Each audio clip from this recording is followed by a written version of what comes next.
So when I think about my experience in India, one of the very first things I think about is that Indians have absolutely amazing hospitality. And what I mean is that when you visit an Indian's house, they will serve you and take care of you and give you so much food and snacks and just take care of you, make sure that you have plenty of water, plenty of things to drink. They're just always constantly serving you when you're at their house. And so I would say that it is such a good experience visiting an Indian's house. It's absolutely one of the first things I think about. Sometimes they even give you too much food and I feel so full that I just can't even eat the rest of the day. So usually I might visit an Indian's house around lunchtime and just not even eat dinner the rest of the day. But all that to say that Indians just have absolutely wonderful hospitality. I feel like Americans can learn from Indians about how to be more hospitable, because if you visit Americans' house, maybe they'll give you a glass of water, but they're not gonna feed you. Now, I mean, you could even show up to an Indian's house, like even not lunch or dinner time, and they're still gonna feed you a lot of food.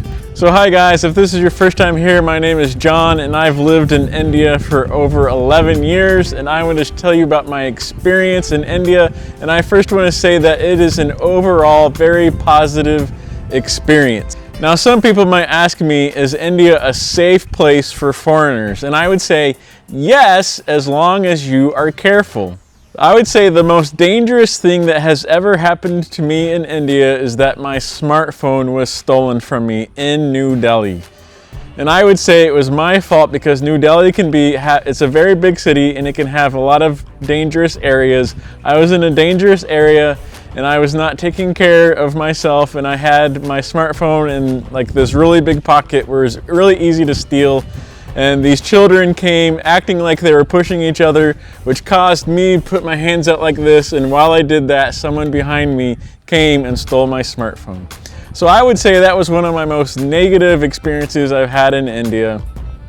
I was really upset over the time. It was actually not a very expensive smartphone. It was a Realme 2, which wasn't very expensive. So I just went and bought another smartphone. But it was my fault. I should have been taking care. Someone told me before I came to India, especially when you're in the big cities, make sure that you don't have things in your pockets that can be stolen easily. Like use like some kind of bag or something, or have like your wallet or your smartphone somewhere else where they can't get to it. It's the same thing on the metro. Every time I go on the metro in New Delhi, I make sure that no one can steal my wallet or my smartphone. I have it in something that's locked or has a zipper. Some other experiences, I've noticed that Indians just have a Indians are just very nice to guests. The people there, they have a saying that guests are to be highly respected and well taken care of. So I would say overall, amongst Indians, I've had a good experience. A lot of Indians, they see a foreigner and they think, well, this foreigner maybe can help me with English, or maybe they can help me with something else. So they're really nice to me. But I have had some negative experiences too. Not everybody likes a foreigner being in India. I've had some like maybe younger boys just yell at me and say some mean words to me, which isn't too surprising. Sometimes, you know, teenagers, people like that, they kind of go through an angry stage and they're gonna say some bad things to you. But I would not say that's all of India. I'm not gonna, take what a teenager boy does and say all Indians act like this. I have noticed that talking to some Indian men, I mentioned this in one of my previous videos, sometimes talking to Indian men can be a little bit difficult, because sometimes some Indian men, not all Indian men, but some Indian men can really go into lecture mode, and I will try to say one sentence and all of a sudden they're talking to me for 30 minutes, and it's hard for me to say anything else. Some Indian men can really go into lecture mode, and it's hard to have a conversation with them because they feel like they're a teacher on a lot of subjects and they just start teaching me. So I've had trouble becoming friends with a lot of Indian men because of this, and it's kind of frustrating. but I want to become friends with them and try to learn how to have dialogue. So I'm still working on that, actually. I have noticed that Indian women, most Indian women who don't know me will not come up and talk to me. They're very reserved, and I respect that. That's a part of their culture. You're not going to see an Indian woman coming up to a foreigner man and just start talking and have a long conversation, and I respect that. I kind of appreciate that, actually. But if you get to know a family well and you go to their house quite a bit, then yes, maybe then the wife will talk to you a little bit more. But I've noticed overall, like, traditional Indian women won't talk to me that much, and I'm okay with that. Some people have asked me, like, do you think India is a really dirty place? And the first city I ever lived in was in Varanasi. And I would say yes, there was a lot of places where there was just trash everywhere. Especially sometimes if, like, there's a big event or a party, there's even more trash. There's a lot of people would throw their trash, like, on the side of the road, and sometimes all that trash would be collected and moved to another place where there's just trash everywhere. And that was kind of surprising to me. Sometimes you walk by that area and it smells really bad too. But I would say that was over 11 years ago, and I would say that things have actually gotten a lot better.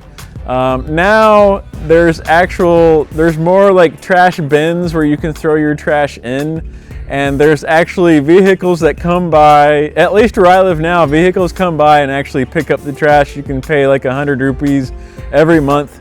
So India's getting a lot better at cleaning the trash, but the government is helping a lot, the state is helping a lot in making sure the trash is cleaned up. But some people will still, even those facilities are provided, some Indians will still throw their trash on the side. So there's a lot of individual Indians who need to do a better job of participating with the government and the state and throwing their trash in either one of those vehicles or in one of the bins that's provided. But they're still kind of like in their habits of just throwing the trash on the side of the road. But I would say overall it's gotten a lot better. I would say, so when I first moved to Varanasi, I realized that Varanasi is by far one of the loudest cities I have ever lived in.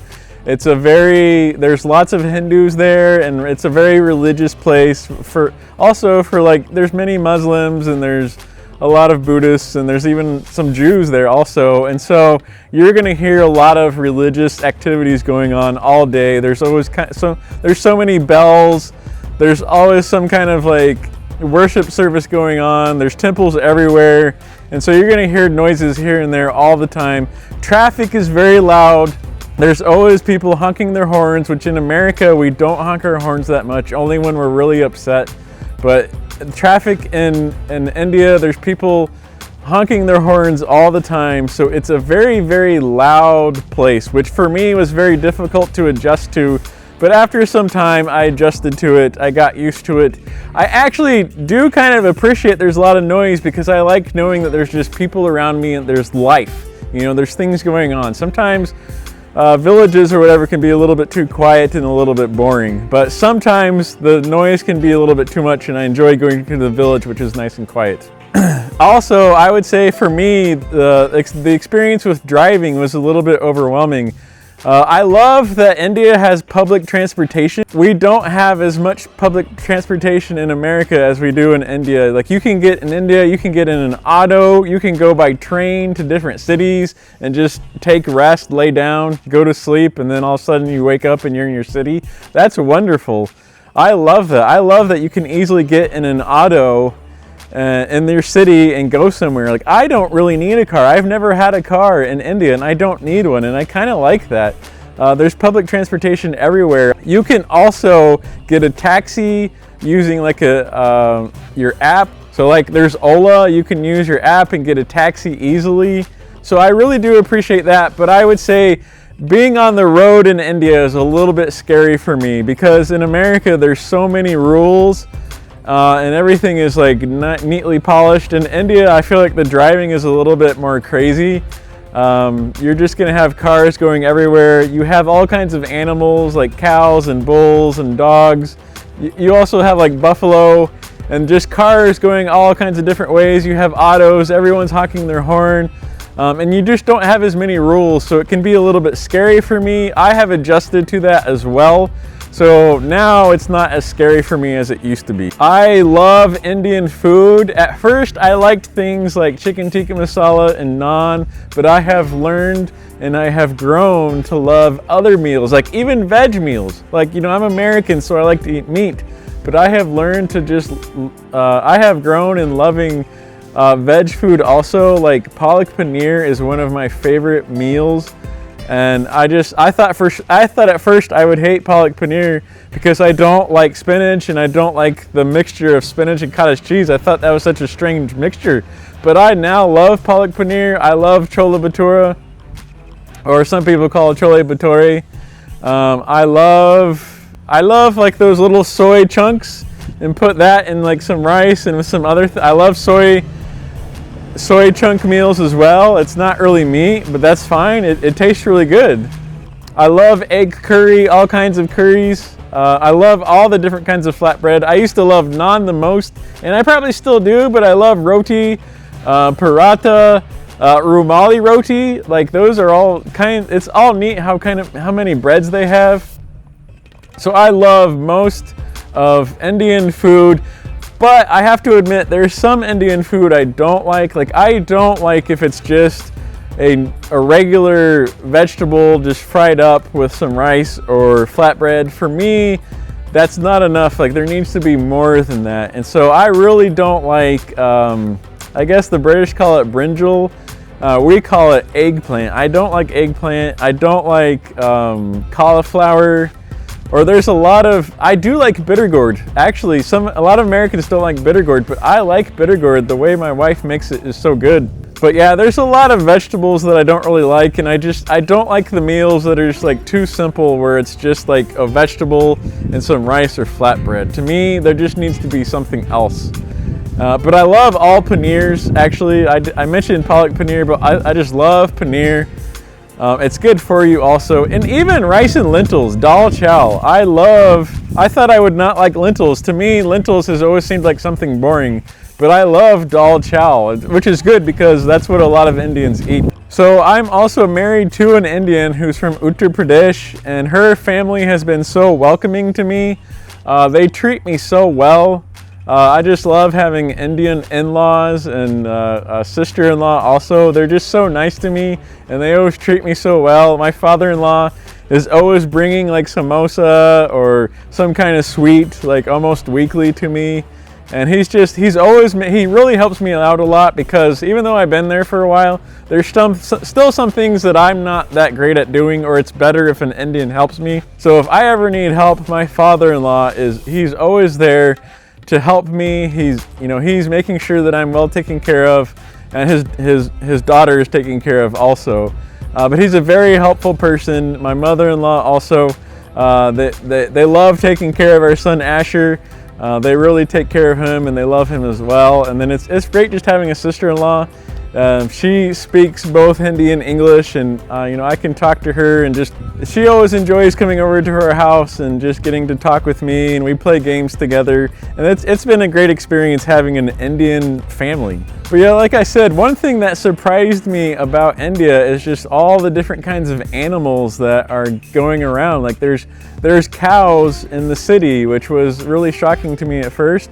It's a good experience, though. It was not a bad experience. But in Varanasi, there's also lots of monkeys, and they could be dangerous. So that was a little bit of a scary experience for me at first. But I realized most of the time, if you leave them alone, they'll leave you alone.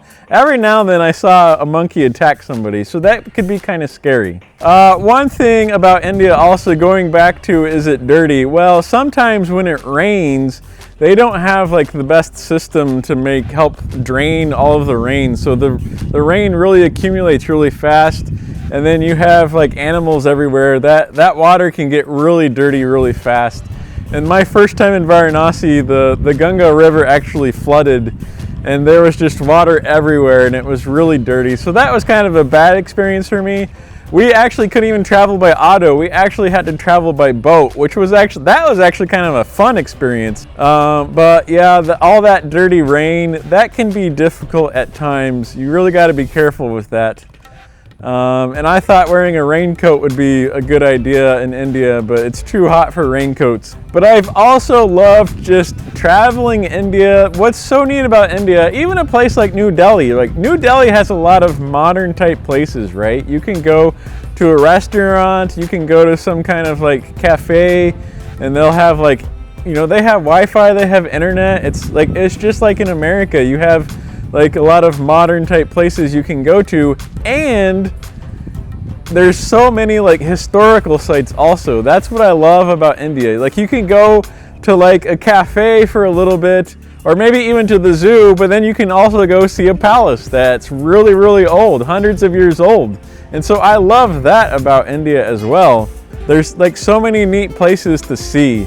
And there's a lot of beautiful places in India as well. I have been to Darjeeling, I have been to Missouri, and Dehradun as well, and some of those places you can see the Himalaya mountains, and it's so beautiful. There's a lot of hill stations in India that are just very beautiful. So it's not all just like dirty and not that great looking. There's a lot of wonderful, beautiful places as well. And I've only traveled a little bit of India. There's still a lot of places that I would like to travel to. But I would say my overall experience in India has been very positive. There is some difficulties. Just like going to any culture, you're gonna have to adjust. I had to adjust to India.